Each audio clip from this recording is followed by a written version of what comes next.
Every week, the Payne family cuts straight to the real financial story. The one question, Bob, everyone's asking is, are we in an artificial intelligence bubble? You've been through boom and bust. What do you think? No hype, no myths. Just what actually matters to your money. Does feel very similar to what we experienced in the 90s. Where are we, though? Are we in 1995, 1997, 1999? Listen to the Pain Points of Wealth on the Red Apple Podcast Network. Retirement isn't just about closing out your career. It's mornings that begin with a sunrise instead of an alarm and the freedom to live the life you've always dreamed of. With a New York Life financial professional, you'll have the guidance to make it real, so your years of hard work become the life you've always imagined. Your life. New York Life. More powerful together. Start today at nyl.com. It's the 77 WABC News Hour. Sponsored by Secure Cash, LLC. Talking the news with Noah Layden. All the news you need to know with Joe Nolan, traffic, Justin Ellick, sports. And now, Talking the news with Noah on 77 WABC. Oh, yes, it's me. Good morning. It is Friday, December 26. Your forecast from the 77 WABC Weather Center. Clouds this morning. Snow showers this afternoon. The high going to be 29. And then the snow gets heavy tonight into the overnight. That's when we get the bulk of this storm. We could get anywhere from 4 to 8 inches of snow, which would make it the biggest storm we've had in New York in about 4 years. And then Sunday, it'll be clouds, high 36. If you are walking out the door with us right now, it's 21 and cloudy in Pearl River up in Rockland County. It's 25 and cloudy in Trenton, my hometown over in New Jersey. And it's 22 and cloudy right outside our Midtown studios. The top 5 at 5. Well, here comes one of the biggest snowstorms in years. There was some Christmas airstrikes in Nigeria. Subway riders tried to figure out how to slip through those new fare gates. A body washes ashore on Brighton Beach. And you should see the wishes on the wishing wall in Times Square. All right, let's get into it at 5:01. National Weather Service issuing this storm warning for the entire tri-state ahead of what's going to be a pretty big post-Christmas snowstorm that's expected to be the biggest one since 2022. So wait, if we're in 2025, that's 3 years ago. Warnings will be in effect from about 4 o'clock this afternoon. The flakes here in the city will probably start falling around 5 o'clock, and this will run through 1 o'clock on Saturday, maybe a little later, earlier, depending where you are. The city sanitation commissioner, his name's Joshua Goodman. He's been asking drivers to make sure you stay off the roads once the flakes start to fall in a really heavy way here in the city. If there are things you have to do, you have to go somewhere and do something, please try to do it early so that you can be off the roads before the snowfall starts. Yeah, it's one of those days, the bread, the milk, oh my God, the supermarket's going to be nuts, and maybe even more nuts because they didn't have deliveries yesterday because it was Christmas, except at Gristides and D'Agostino's where the stores were open yesterday, as John told us on the morning show. Joshua Goodman also warning New Yorkers that you better clear those sidewalks in front of your house within a reasonable amount of time, or they might write some tickets tomorrow. We clear all the streets, we clear all the roadways, but the sidewalk is the responsibility of the property owner. You've got to think about that pedestrian, right? The senior citizen who needs to get home. Yes, so make sure you do that tomorrow. And, of course, keep it here. 77 WABC will have everything you need to know about that storm that's going to start, at least here in the city, around 4 or 5 o'clock this afternoon. Nigeria's foreign ministry has confirmed that the U.S. military was involved in Christmas Day airstrikes against ISIS terrorists in the northern part of that country. In a Christmas message to the troops, Nigeria's air marshal told his forces not to leave any stone unturned in the quest to subdue terrorism in the northwest region. Earlier, President Trump posted that the U.S. had launched a powerful and deadly strike against ISIS terrorist scum in northwest Nigeria. Last month, Trump invited U.S. rap star Nicki Minaj to address the UN about Christian persecution in Nigeria and said there would be hell to pay if the attacks didn't stop. I'm Mark Mayfield. Over in Ukraine, you had President Zelensky talking about the fact that that he had a really good conversation with U.S. officials over the last couple of days about a plan to end the war, and he's feeling more optimistic than he has in a while. The conversation on Thursday was with President Trump's special envoy Steve Witkoff and Jared Kushner. Zelensky did say that some key differences remain between himself and Russian President Putin. As part of the plan, Ukraine would agree to demilitarize 30% of the Donbas region it still controls in eastern Ukraine if Russia agrees to stop fighting and accept a U.S.-backed peace plan. The plan would also avoid Ukraine recognizing captured land as belonging to Russia. It would still all have to be approved by Ukrainian voters.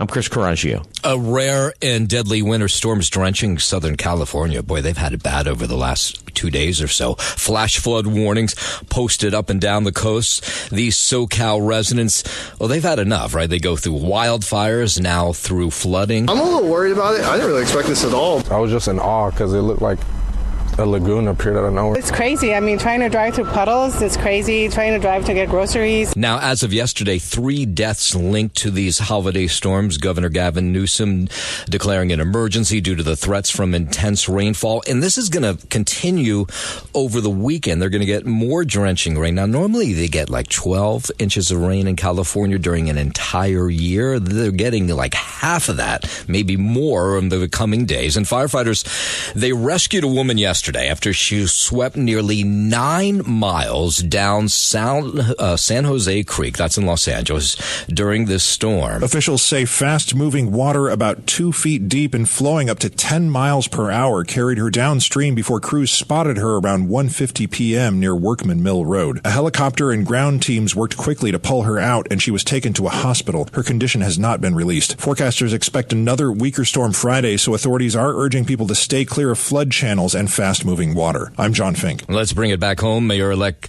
Zohran Mamdani announcing his inaugural committee. It's a diverse group of about 50-plus people, including actress Cynthia Nixon, YouTuber Miss Rachel, have you heard of her? I haven't, playwright Cole Escola, and Alvora Lopez of the New York Democratic Socialists of America. Committee members will serve as co-hosts of a swearing-in block party, what's going to happen on January 1, this free public event. There will be one here in the city, one in Queens. Mamdani will be sworn in at midnight on January 1st by New York Attorney General Letitia James, and then he'll have a public ceremony, another one that'll take place on Friday morning, New Year's Day. That one will be overseen by Vermont Senator Bernie Sanders. It was a working Christmas for about 200 firefighters in Queens yesterday, called to douse a home fire. FDNY Chief Joseph Shirelli explains how the wind carried the flames big time yesterday. The wind was blowing pretty swiftly down the block, which made the fire extend to the exposure. The call came in about 3:15 yesterday afternoon. This was a home 147th Street in Whitestone. The flames believed to have started in an alley. They were carried by the wind into this house. Now, the good news, no injuries. The fire eventually went into the building to the left, and we had 3 buildings involved with fire. No word yet on a cause. The wind was blowing pretty swiftly down the block, which made the fire extend to the exposure. Yeah, so good news, no injuries. So far, they don't know what started it. 507, Justice Department says more than 1 million more documents related to the Jeffrey Epstein case are being gone through right now. The agency said they were uncovered by the U.S. Attorney for the Southern District of New York and the FBI. The DOJ says lawyers are working around the clock to review them and make legally required redactions to protect the victims. It said it will release the files as soon as possible, but the process may take a few more weeks because of the volume of material. The latest batch includes a 2020 email from an assistant U.S. attorney noting Donald Trump had flown on the late sex offender's plane 8 times. I'm Chris Coraggio. All right, in a moment, we're going to head over to Chicago, and we're going to tell you why Pope Leo is really mad at the governor of Illinois. We'll do that story in just a moment. But first, 507, first check of traffic and transit on this early Friday morning. As you might guess, it's going to be kind of light out there on the day after Christmas. We do have some issues. First one is in Franklin Lakes. There is a vehicle on fire, 287 southbound at exit 59. That's right where you hit Route 208 in in Fishkill. It's an accident that's blocking the shoulder on I-84 eastbound at exit 50. If you're heading into the city, if you're one of the poor people like us who have to work on this Friday after Christmas, you won't have any problem getting in. So that's the good news. George Washington Bridge, upper, lower levels, A-OK. If you're coming from the Lincoln and the Holland tunnels, traffic is moving just fine. And if you're taking the trains, there are some alerts on New Jersey Transit on the Maine, Bergen County, Morris, Essex, and North Jersey coastline. So if you're heading out to catch any of those trains, you want to check that before you walk out. On the LIRR, everything on or close. Metro North, same, no problems there. And down below on the subways, the F line is being skipped at this hour. WABC traffic. Now it's back to Noam Layden, WABC News. The White House set to present plans for its new East Wing ballroom at the National Capital Planning Commission next month. No vote will be taken and no public testimony will be accepted at the meeting. Trump's planned ballroom is estimated to cost $300 million and will add 90,000 additional square feet to the complex. It's expected to be finished by 2028. I'm Mark Mayfield. Pope Leo says he's very disappointed that Governor Pritzker signed a new Illinois law that allows for medically assisted suicide. It's like what was done here by Governor Hochul. The Pope said he spoke with Governor Pritzker, urged him not to sign the bill, adding that Chicago, the place like Chicago where he's from, people don't want it. But the Cardinal, who is also in Chicago, Cardinal Kupich, says he tried to convince the governor to change his mind too, was not successful. We were very clear about the necessity to respect the sacredness of life from the very beginning to the very end.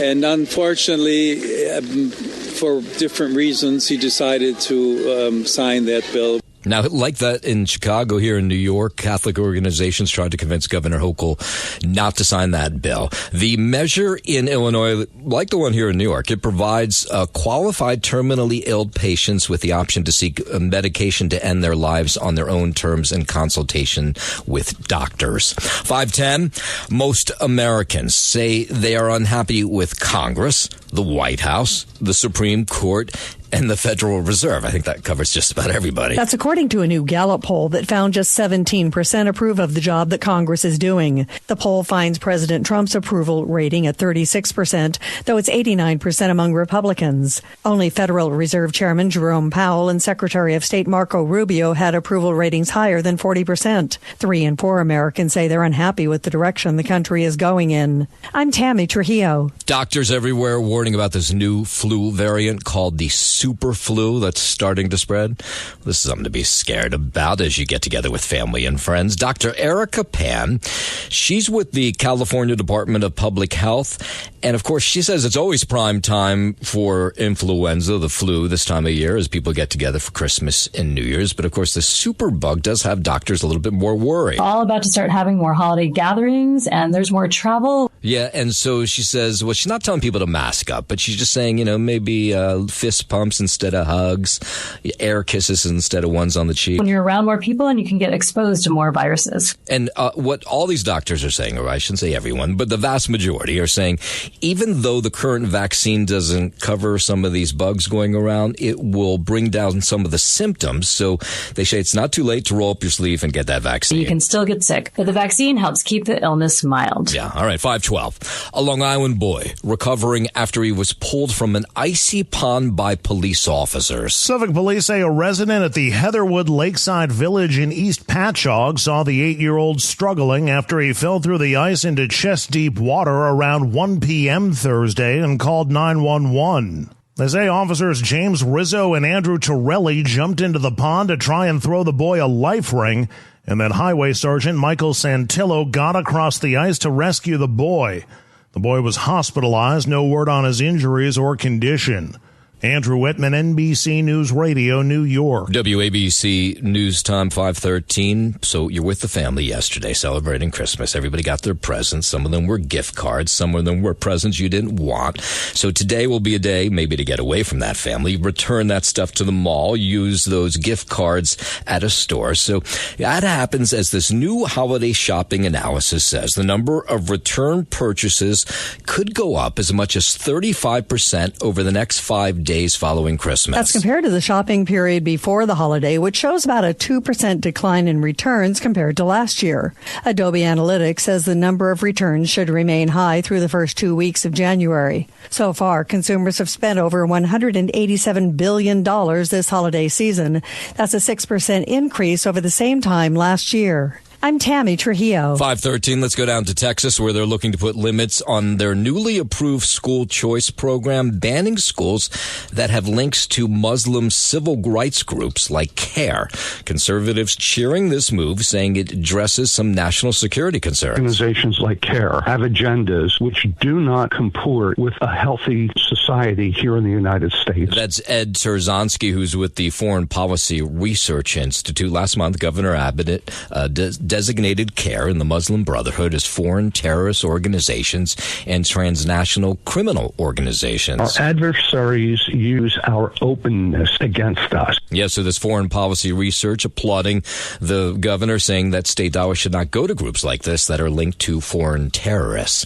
5:14, prescription stimulants like Ritalin and Adderall seem to be working on the brain differently than they previously thought. That's according to a new study that finds that the ADHD medications make people more alert and interested in tasks rather than improving their overall focus. The drugs activate the parts of the brain that make a task a child otherwise struggles with more rewarding. Researchers also found that the stimulants mimicked the effect of good sleep, canceling out the effects of sleep deprivation. That study was published in the journal Cell. I'm Tammy Trujillo. While we're doing some health news, a new study found that gut bacteria may be a factor in bipolar disorder. It's a condition in which patients typically alternate between periods of high energy, euphoria, and lower energy, and hopelessness and depression.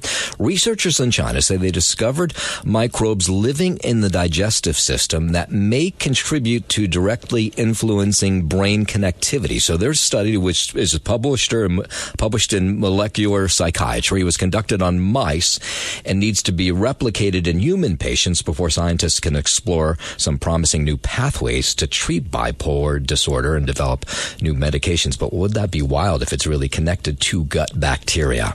All right, 5:15, time for a little sports. Justin Ellick's got the morning off, but we have Rhonda Moss. Let's start in the NFL. The Broncos clipped the Chiefs 2013. Broncos could lock up the AFC West if the Texans beat the Chargers Saturday. Jared Goff, 5 turnovers, also sacked 5 times. Lions lose to the Vikings 23-10, eliminated from playoff contention. Head coach Dan Campbell. I do not like being home for the playoffs. I know our guys don't either, so, and there again, whenever you lose, man, it takes a village, man. Everybody's involved, including myself. I'm always going to look at myself first. I'm always going to wish I would have given Goff more, given those players more. With the Lions' loss, the Packers have clinched a playoff spot. Cowboys beat the Commanders. NBA Nikola Jokic with a 56-point triple-double, set an NBA record with 18 points in overtime. Nuggets topped the Timberwolves. Rockets never trail, crushed the Lakers. Warriors knocked off the Mavs, and the Knicks rallied from 17 down, beat the Cavs. That's sports. I'm Rhonda Moss. Yeah, Jalen Brunson had 34 points in that win for the Knicks yesterday. Quite an exciting game if you weren't watching. They'll take on Atlanta for a Saturday matchup with the Hawks. The Nets making their way back from the holiday break. The team tips off against Rudy Gobert and the Timberwolves on the road tomorrow night. Brooklyn's won 3 of their last 4. All of a sudden, they're playing good basketball. And the college football season continues today. It'll kick off with the Game Above Sports Bowl, where Northwestern will face Central Michigan in Detroit. You might have to pay me to sit down and watch that. Then Minnesota and New Mexico will battle in the Rate Bowl in Phoenix. And if that's not enough useless football for you, the night will wrap up with the USTA and Florida International playing in the Serve Pro First Responder Bowl down in Dallas. All right, 5:17. Traffic, transit on the 7s. It is a light traffic morning, or at least let's hope it stays that way. 2 accidents we continue to watch in Franklin Lakes. It's a vehicle that's on fire that's causing some problems this morning on I-287 southbound, right at exit 59, right at Route 2. 208, so that's slowing down traffic there. In Fishkill, it's an accident that's blocking the shoulder. I-84 eastbound between Fishkill Hook Road Overpass and Limekiln Road, also known as Exit 50. There's some guardrail damage. We're being told right now, at least the delays seem to be sort of minimal. If you're heading into the city, you have to come to work this morning. Shouldn't have a problem on the bridges and the tunnels. George Washington, right now, upper level, lower level, A-OK. Lincoln Holland tunnels, no problem in from New Jersey. If you're coming in via New Jersey Transit, there are some issues this morning on the Maine Bergen County line, the Morrison Essex, and the North Jersey coastlines. On the LIRR, they're on a normal schedule today, and everything's on or close to schedule. Same for Metro North, no problems there, everything on or close. And down below on the subways, normal traffic day. Yesterday was a Sunday schedule. We're back to a normal schedule today, but they are skipping stops on the F line. All right, WABC News Time, 5:19. There's a chance the government owes you money. That's always a good thing. Treasury divisions across the country are trying to connect unclaimed funds with rightful owners. They say the money is typically from inactive bank accounts, overpaid bills, uncashed checks, or unpaid benefits. They estimate 1 in 10 of us has some unclaimed property. You can search the website missingmoney.com to see if your name is on the list and funds are owed to you. I'm Bree Tennis. NASA says it knows how many house plants you should have in each room of your house. Its Clean Air study is providing guidelines on how much greenery is needed to effectively filter toxins from the air. While the study did not specify plant counts for homes, it did demonstrate that plants can remove toxins in sealed environments. However, wellness experts suggest 1 plant per 100 square feet, which could be equivalent to 2 to 5 plants for smaller spaces, 6 to 10 for medium spaces, and 16 to 32 for larger spaces. Although the exact amount of greenery needed varies, following these recommendations can create a healthier home environment. I'm Mark Mayfield. Of course, a big time of year to travel. So-called destination constipation, apparently a common problem for millions of Americans. But Samantha Cassidy, she's a well-known registered dietitian here in the city. She says there's strategies you can use to avoid getting backed up. She notes that planes are dehydrating, so she recommends drink a ton of water before you get on the plane and drink a ton of water while you're on the plane. She also suggests upping your fiber intake, which includes whole grains, nuts, seeds, fruits, and veggies.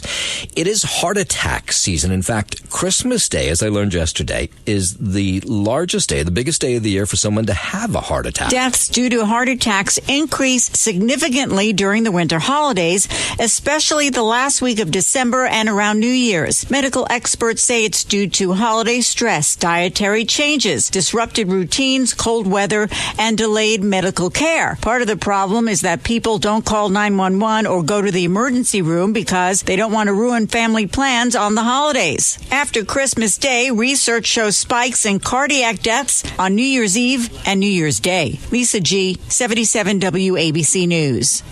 WABC News Time is 5:21. City sanitation crews, they're out already. They're putting down the brine and then later the salt as they get ready for this big snowstorm. We're going to get 5 to 8 inches of snow before the storm moves out sometime on Saturday morning, depending where you are. It could be here in the city more like Saturday afternoon. If you're in New Jersey, Saturday morning. This is going to affect most of the tri-state. If you're out on Long Island, you're going to get hit with snow as well.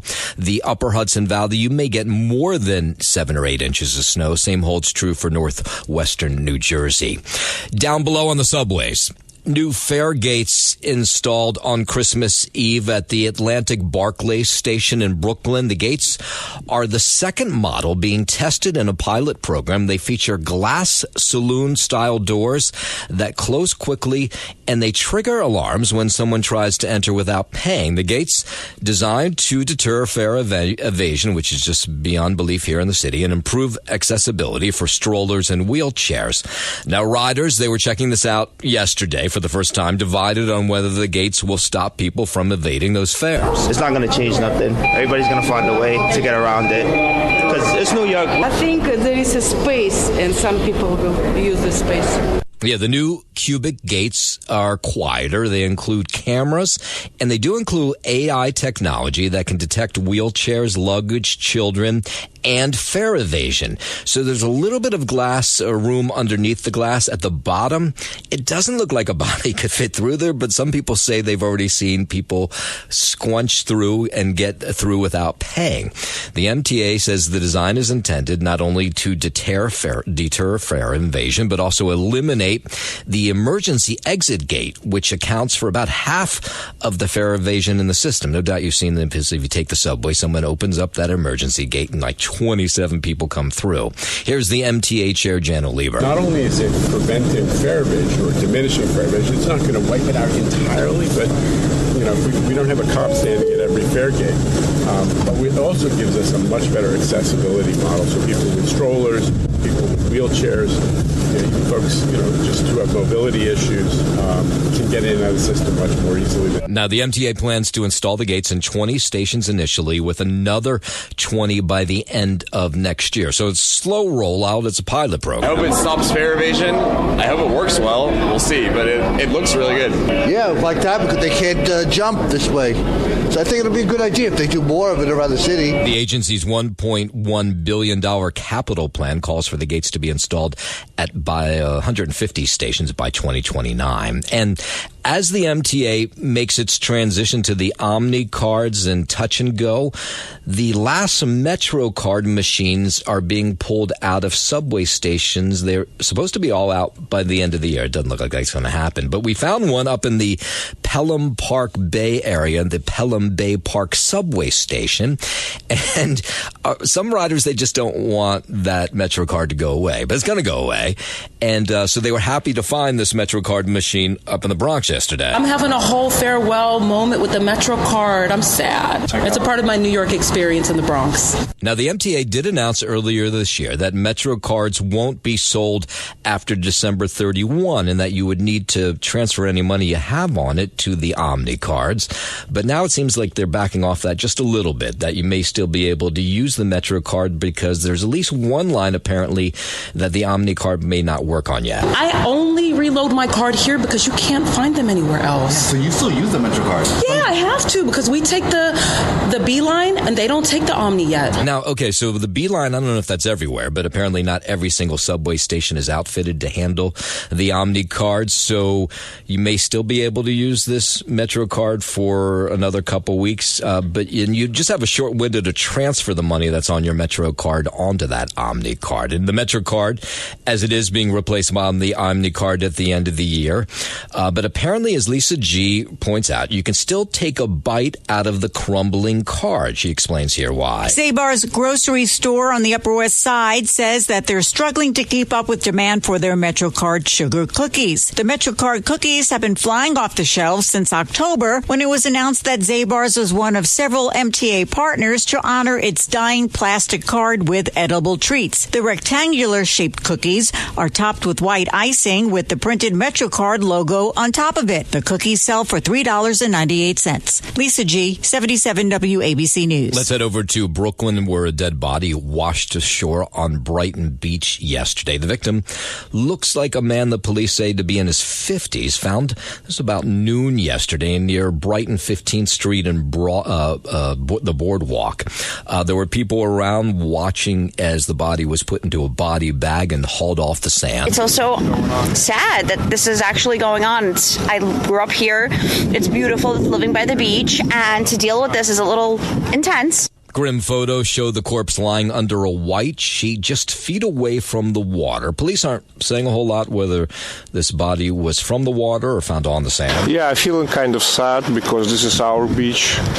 It's happened in a very special day, Christmas time, so everybody should be enjoyed in this moment. But unfortunately, one man has died. Now, as of last night, it was unclear who the man was or how he died. I don't think it's criminal. Hopefully it's not. Maybe he was just swimming. I don't know. A lot of people swim during the winter time. Maybe something happened. Yeah, police say medical examiners working to determine how that individual passed away. With Zoran Mandani set to become the next mayor of New York, there are questions about just how many mayors the city's had over the years. On January 1st, Zoran Mamdani will officially become New York City's 111th mayor, but he may be the 112th. Gothamist and the New York Times have been reporting on a possible error in the city's official count. A 17th century Dutch mayor was reappointed after New Amsterdam was taken over by the English, then returned to Dutch control, but he wasn't counted as mayor twice. Then again, modern New York City only became that in 1898 when the 5 boroughs merged. By that count, Mamdani will become mayor number 21. Andrew Whitman, NBC News Radio, New York. It's the 77 WABC News Hour. Sponsored by Secure Cash, LLC. Talking the news with Noah Layden. All the news you need to know with Joe Nolan, traffic, Justin Ellick, sports. And now, Talking the news with Noah. On 77 WABC. Yes, that's me. Good morning. It is Friday, December 26. Your forecast from the 77 WABC Weather Center. Clouds this morning. The snowstorm you've been told about is going to come in later this afternoon, probably around 4 or 5 o'clock here in the city. And then the snow gets really heavy in the overnight into Saturday morning. We could have anywhere from 4 to 8 inches on the ground when you wake up tomorrow morning. And then the storm moves out. It's one of these quick moving storms. It'll move out by late morning or early tomorrow afternoon. And then Sunday, a cloudy day, high 36. If you're just walking out the door with us right now, so happy you are. It's 21 and cloudy in Pearl River up in Rockland County, 25 and cloudy in my hometown of Trenton over in New Jersey, and it's 22 and cloudy right outside our Midtown studios. 5:37 now. Traffic, transit on the 7th. My friend Joe Nolan has the morning off, so I will do the traffic duties this morning. On the BQE, we have some issues right now. There's an accident that's blocking the right lane right at exit 32. That'll slow you down just a bit. And they still haven't cleared away the vehicle that was involved in a vehicle fire in Franklin Lakes on 287 southbound right at Route 208. So you'll have a slowdown in that area. And we're just getting this accident in. This is in Newark, an accident blocking the right lane on 280 westbound, right at exit 14. So steer clear of that if you can. If you're heading into the city, you're not going to have a problem, at least at this early hour. George Washington Bridge, both the upper and lower levels, no problem. Lincoln Howland, they are just fine. If you're commuting in via rail, there are some issues on New Jersey Transit. Some alerts on the Maine, Bergen County, Morrison, Essex, and North Jersey coastlines. On the LIRR, everything on or close to schedule. Same holds true for Metro North. And down below on the subways, everything's moving just fine, except for the F line that is skipping some stops at this hour. 5:42, let's go out to Long Island. Just an awful story out of Suffolk County. A 34-year-old Massapequa man indicted on charges that he raped and robbed a 12-year-old boy. The Suffolk County District Attorney, Ray Tierney, says that Marquise Utzi met the victim on a dating app. The suspect allegedly went to the boy's house, raped him while his parents were not home. Utzi is then accused of demanding money from the 12-year-old. Now, here's a neighbor who lives next door to the 12-year-old, or rather to Utzi. It's unforgivable. It's disgusting. And I can't believe it's this close. Yeah, right across the street. Scary. That's scary. Utzi's charged with rape, robbery, sex abuse, endangering the welfare of a child, faces a judge. His bail set at $750,000. Long Island boy recovering after he was pulled from an icy pond by police officers. Suffolk police say a resident at the Heatherwood Lakeside Village in East Patchogue saw the 8-year-old struggling after he fell through the ice into chest-deep water around 1 p.m. Thursday and called 911. They say officers James Rizzo and Andrew Torelli jumped into the pond to try and throw the boy a life ring, and then Highway Sergeant Michael Santillo got across the ice to rescue the boy. The boy was hospitalized, no word on his injuries or condition.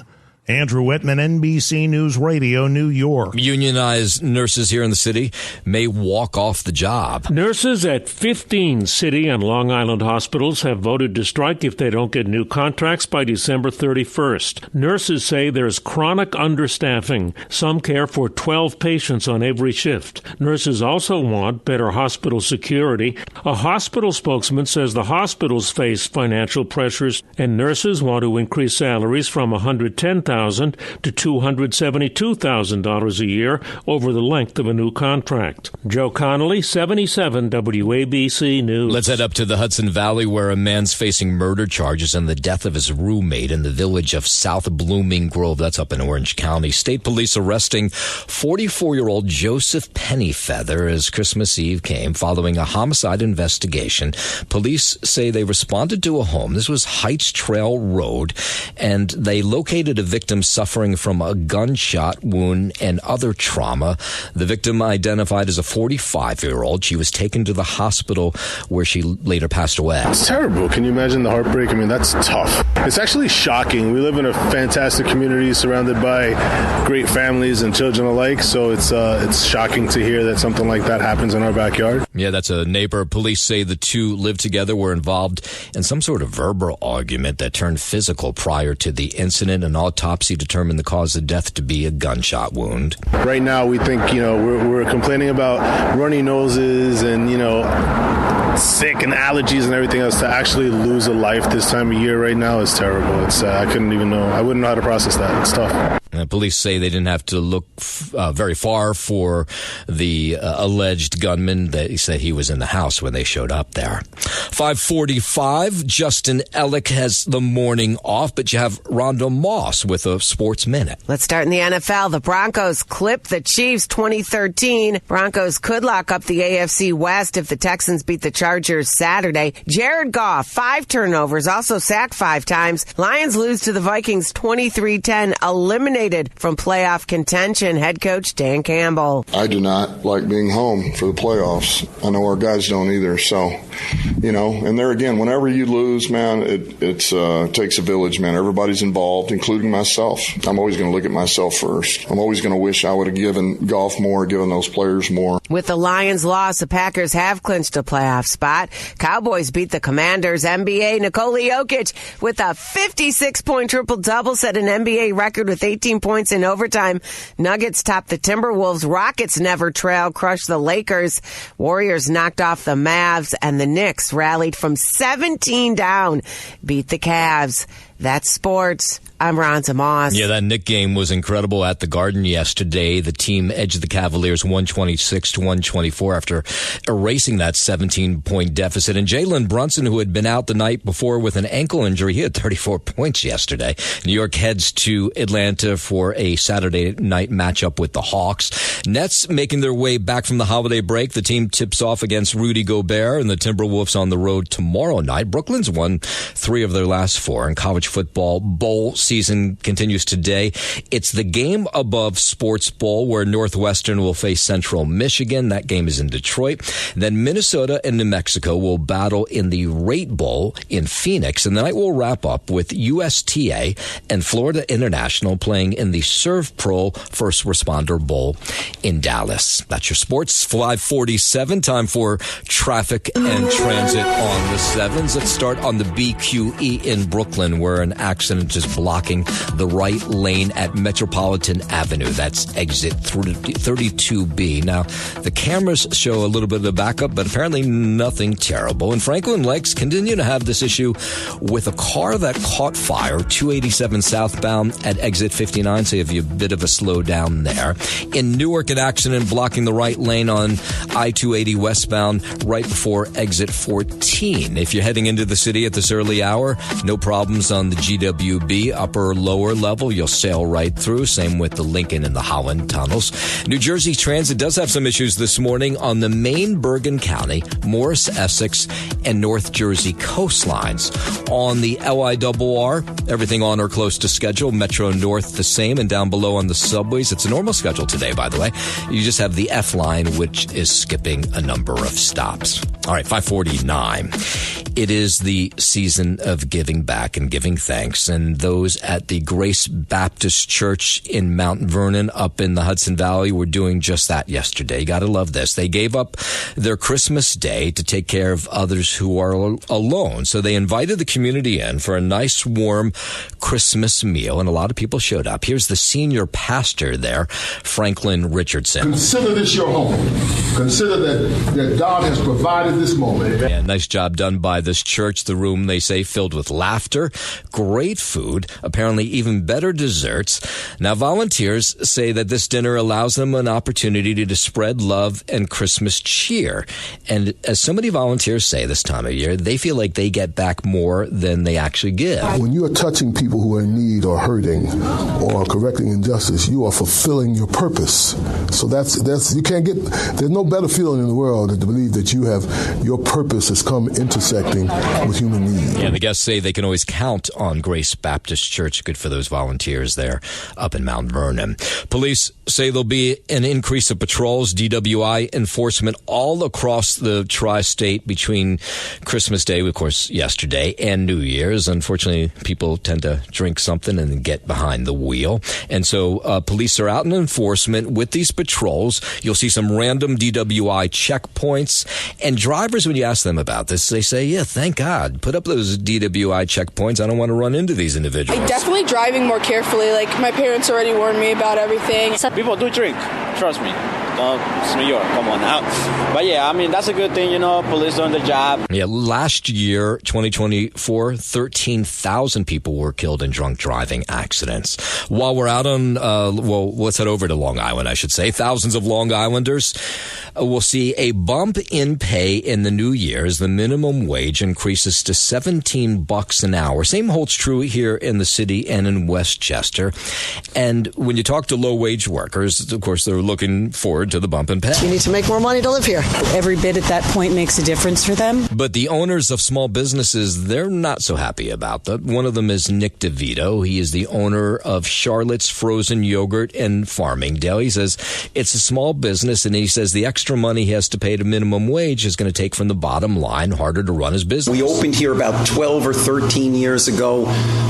Minimum wage was like $7 and change. We were paying the girls $8. Yeah, so DeVito says he can't afford to pay those junior high and high school kids the minimum wage at his ice cream and coffee shop. So now he's going to cut back, which means he loses a little bit of business. Instead of having 3 girls working here on a Friday or Saturday night, I have 1. That's all I can afford. Yeah, so that minimum wage, it kicks in next Thursday, January 1.